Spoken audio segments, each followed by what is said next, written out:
में नया flyover, Ganga bridge, हमने के एक्सप्रेसवे सब बन गई। अभी नया सीमेंट के फैक्ट्री अडानी जी दू बिहार में लगौले है। अभी हमने के नया नया पावर प्लांट अडानी जी का भागलपुर पीरपैंती में। अभी नया बियाडा में कई गो इंडस्ट्री, आज बिहिया में इंडस्ट्री खुलल बा, बक्सर में नवानगर में हमने के कोको कोला के फैक्ट्री खुलल बा। हमने के कई गो जोन बा तो नया नया इंडस्ट्री दिनों पर दिन आवता। एक दिन में संभव शिक्षक उनका के भी अनुदान देवे जा रहा बा, पेमेंट देवे जा रहा बा सरकार। आंगनबाड़ी के पेमेंट बढ़ौलस, हमने के आशा के पेमेंट बढ़ौलस, रसोईया के पेमेंट बढ़ौलस, जीविका के हमने के प्रोत्साहन राशि बढ़ाई जा। अभी बेरोजगार के 1000 हमने के रुपया महीना देवे जा। आज हमनी के बनी दुर्गा चरण मिश्रा जी भाजपा नेता बनी है के गया से यहाँ के शिक्षक निर्वाचन क्षेत्र से चुनाव भी लड़ चुकल बनी।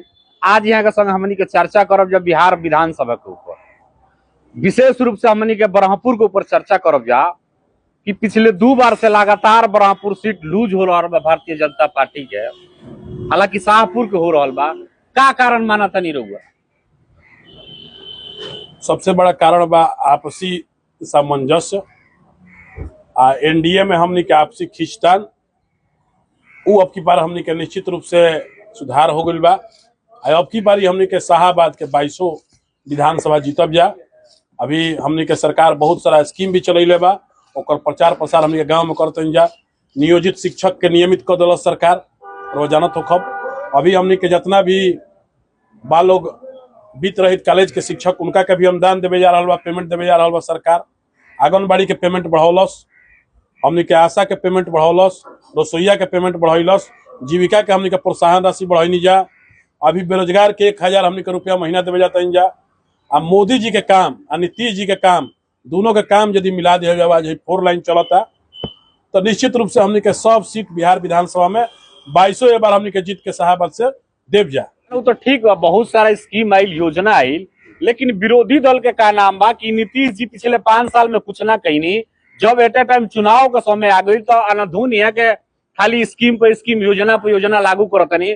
ऐसे बिहार के जनता समझ चुकल भी है, कर लाभ चुनाव में वो सबको ना मिली।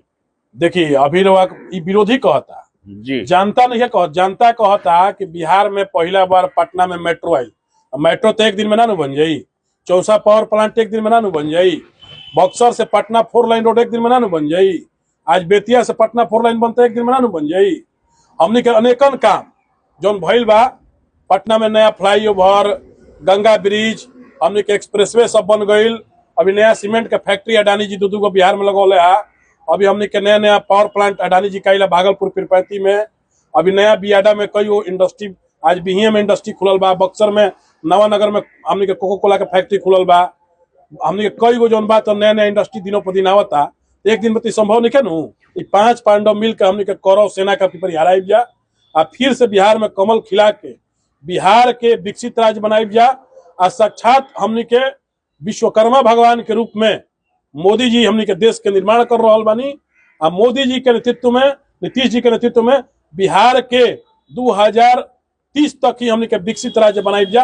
ये हमने के कल्पना के साथे काम करत नहीं जा। आखिर कैसे हुई? लोग विरोधी कहता जे मुख्यमंत्री जी अचेत अवस्था में चली गई बनी जा, भारतीय जनता पार्टी के मजबूरी भी है वहां के लेके चलल, फिर कैसे हुई?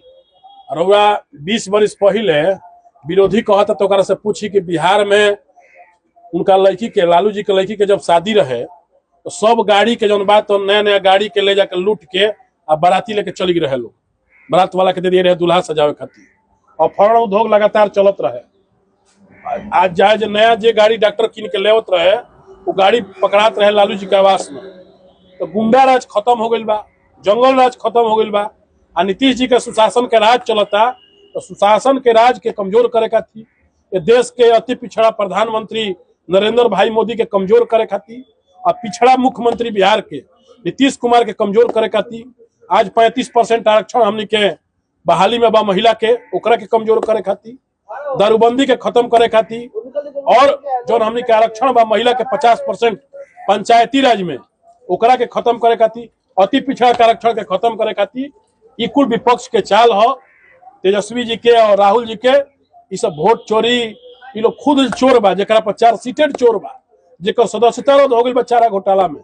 वो व्यक्ति दूसरा के चोर का कही आ वोट चोर का कही? बात कही जाओ ब्रह्मपुर विधानसभा के, रहुआ का बुझाता प्रमुखता से अगर कि रहुआ पार्टी के लोग जीत के आवता तो हई काम अधूरा रह गइल बा जौना के पूरा करे के बा। देखिए ब्रह्मपुर जौन बा मिनी काशी बा।